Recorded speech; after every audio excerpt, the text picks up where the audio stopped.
Hello friends and welcome back to the channel. It is Angela, the traveling crafter, and I'm just here with a quickie cookbook update. So, I always say you must pivot, and I was doing a video and it stopped abruptly. So I will pop in just a second that portion of the video, but let me first welcome all of you. As I said, my name is Angela and I enjoy doing paper crafting, junk journaling, DIY projects, thrifting for vintage treasures, traveling, and all things in between. So what are we going to do today? Well, I wanted to give you an update on the 5 journals that I'm working on, and I was busy uploading other. Well, I'll work on these while I wait. And then I started doing a quick video about sourcing, and it stopped. So what you are going to see in just a moment is me going through just a couple of magazines, looking for things for all 5 of the journals, and pulling things from an old Better Homes and Gardens. And it does stop abruptly at a point in which I am talking about how I source. So I will pop back on and I will tell you about how I do that in just 2 seconds. And then we're going to take a look at the first binder that I've put together. So stand by. I have 3 of these. I have 5 cookbooks, and these all stack, and I can't handle a mess, so we're going to use one of these for 3 of the journals. The Christmas and the pink journal they'll just be out there, because it'll be a while before I source for all of those. I mean, as I go, I've got one little thing for them. But I thought what we would do is take each one of these and go through all of my pre-made ephemera and see what I've got. But this is what I have from, these are all things from the 100-day challenge so far. And then this was from my Secret Santa. So this is what I have for this. That's all I got in that tote or little box for that journal. But I thought, because it's my favorite, I thought we would start with the 70s journal, which is the yellow, orange, green journal. So I'm just going to put this whole thing into one of these totes, and then I'll show you what I got from the 100-day project, and then I'll show you a few things I thought we would source different. So these I thought would all go really well in here. And then I had some little paint chips, this little guy, and then well, you probably don't know yet, but I got all of these that I feel like need to go in there somewhere. So I'm going to put all of those. But one thing I had was, this usually stays in my travel bag. It's got some newspaper clippings, and it's got some, and it's just an old Better Homes and Gardens. This is from 1969. The book is from 1970. So we're going to call it fine. But I mean, just immediately look at what we got. So I thought for this journal, we would just source by kind of going through these pages. Now, remember that I'm doing a binder journal. So what that means is, normally I could take this page. It would be, it would be fine to take this page, fold it in half if I were doing a journal like that. I really should move this. Not very smart, Ange. Hold, please. There we go. All better. And let's just move. This is like one section of the book. It kind of fell apart. Okay. So I can't technically fold it in half, right? But it is pretty cool. Oh, and look at that. Does that scream 70s or what? So what I think we'll do is cut this out. And let me just show you. So just imagine. I mean, maybe we cover a page with part of it. Something to that effect. But right now, we're just going to keep it because we know we want to use it.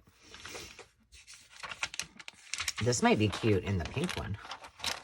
And I'm not decided on whether or not I want to go with a cookbook for that pink journal. I may do something, because I got a lot of shabby chic stuff in there. So I'm just going to keep those separate. Let's see. Or maybe. The tomato soup one's fun. And, you know, we could cut these things out to go in there, too. Wishbone. Yell if you see anything. I feel like that strawberries and pineapple needs to go in the strawberry journal. Oh, goodness. This has to go in there. I don't know how, but we're making it work. Although we have strawberries on that side. It's going to be a hard decision, but it's going in there. I'm just going to put it. It barely fits. Look at that. Somebody must have used the coupon. Heck yes. Oh, and look, perfect colors.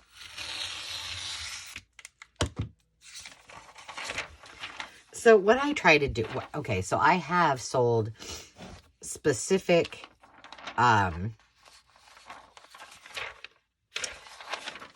journals that were cookbook journals, but I've also used cookbooks as just plain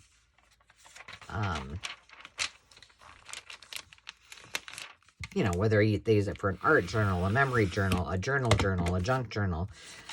So when we do this, while we may have a little bit of a color theme, oh my Lord. We might have a little bit of a color theme. This one I think is going to be more like a homemaker,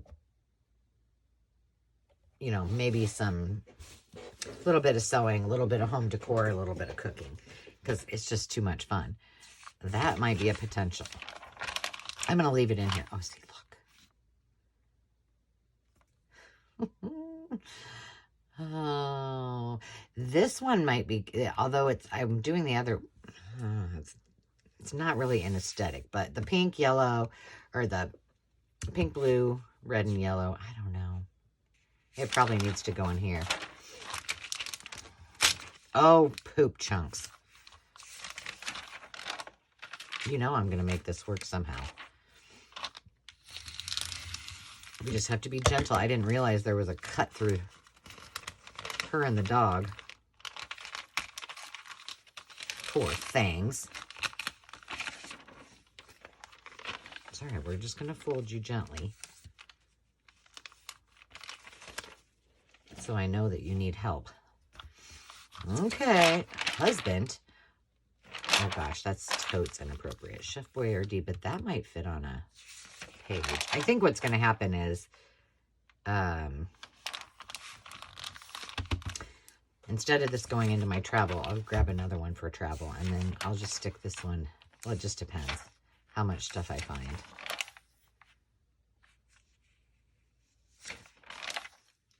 Look at her, Ponderosa Pine. How to build a flower bower. Oh my gosh, that's funny.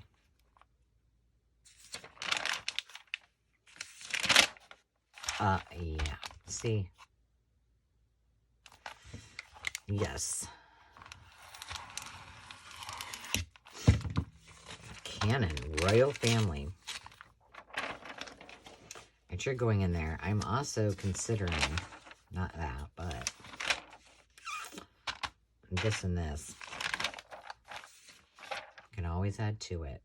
Backyard Safari. Oh my goodness, yes. The salad cookbook.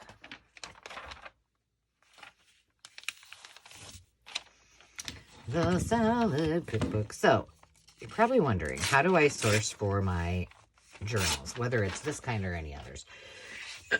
So I, depending on what the theme is, I will go through literally all of the areas in which I store things, and I will just look in that area. So, for example, if it is,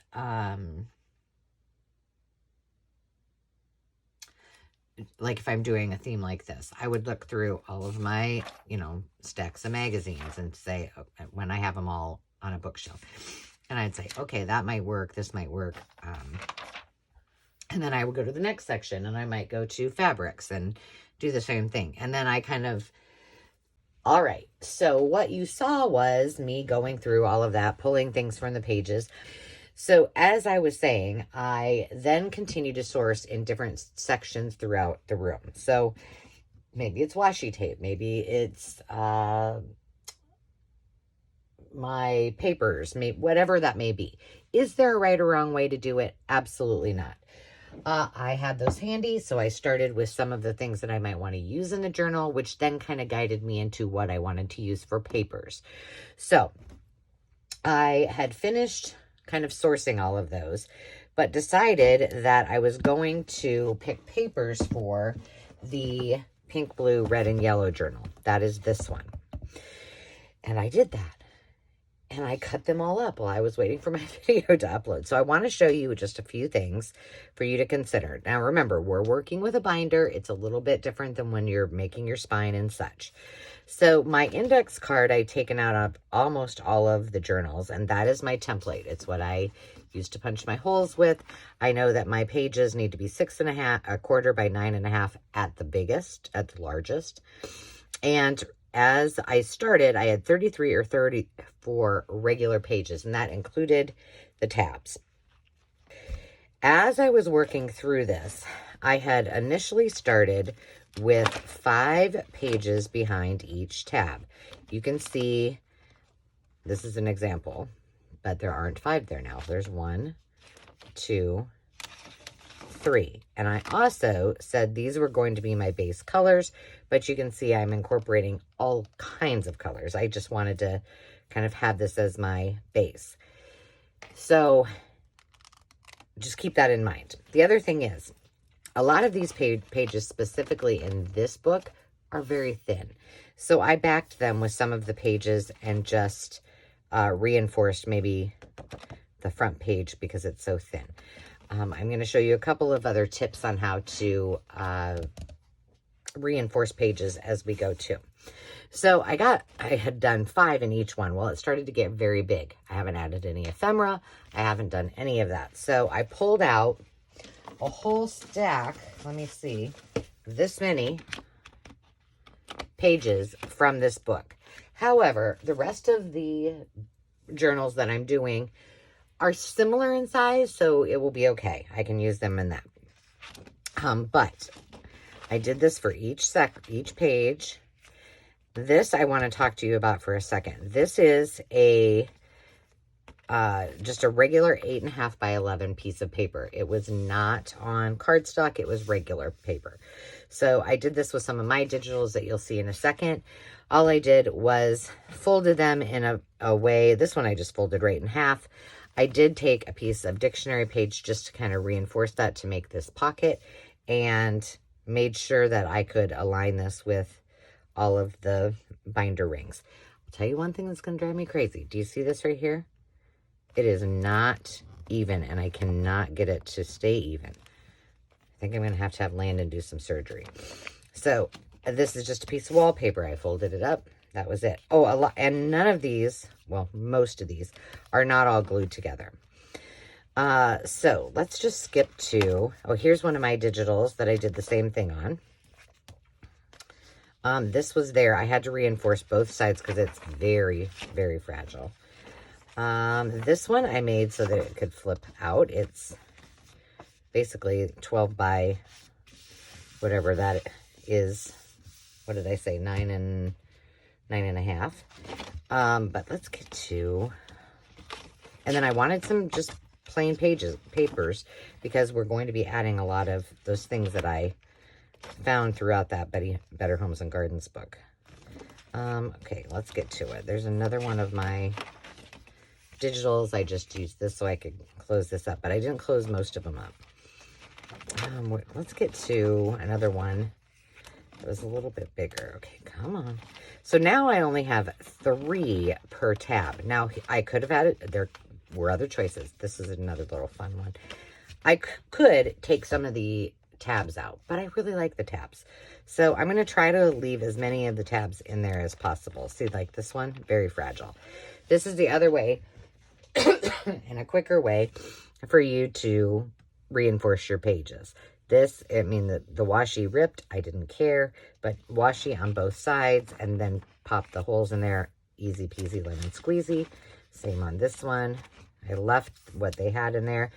This is one 12 by 12 piece of paper. I folded it so that it was about 6 inches, I think, maybe. And then I folded it from the bottom up so it almost looks like a paper bag. And then I punched a pocket or a hole here. So there are 2 pockets here and 1 right here. I did that in, I think, 4 or 5 different ones. I had to take some out. So there's another one right there. And I just kind of went through and added pages that made me happy and that I thought would look cute in there. So, am I going to do this as a cookbook-esque journal? Because usually when I do that, I then do like the plastic cookbook pieces and put them throughout. I don't know. I haven't decided yet. But I just went through all of my papers. This is how I source them. And I went, okay, that pink, blue, red, and yellow kind of dictate my base. And then I just kind of started grabbing pages and pieces that I liked, as well as the washi as I went. And then I cut them all and punched them all and popped them into the journal and then went, oh, I got too many pages, and then pulled some out. So that is how I did it. I really like these with the paper bag, and I used paper bag instead of washi on this very fragile piece. So that is all there is to it. And you can do it in a fairly quick amount of time. I have got all of the papers, not all probably, but now I have extra for the first 3 journals. So for the 70s journal and the State Fair journal. So now it's just a matter of cutting those all to size. So this is essentially ready for me to start to decorate and to make beautiful. And I've got everything that I wish to use in this bucket. So I'm going to move on to the next one, do the same thing, and the next one, and do the same thing. And I can't decide if I'm going to save the green, the avocado harvest gold, and orange one until last or not. But this one's ready, so I am ready to go. Now, moving on to the next one. So I just wanted to give you a quick update. I know it's not a long video, but I hope that is helpful. And regardless of what kind of what kind of journal you're working on, the same kind of holds true. Find a process and stick to the plan, because guess what? I am equally as good at time management as I am at procrastinating. So there is that. What an oxymoron, huh? But once you get kind of a routine down, it goes very, very quickly, and then you kind of just decide. And you still can be creative with what you do with your pages. Like, some of them I may do entirely different. Maybe one of them I will do with, no big pockets in it. I don't know. But I don't keep myself to one plan. If you need to do that, if it helps you to stay on track, then do that. But I like to have the flexibility of not. So that is the plan. I will move on to the next one. And I actually think I'm going to do a video with you, since my phone died, of me actually picking the papers and cutting some of the papers for one of the other journals. So until next time, friends, if you're also working on your cookbook journals, I hope that your journey is going fantastic. And by all means, if you have questions, let me know. Until then, remember to take time to just be. We'll see you soon. Cheers.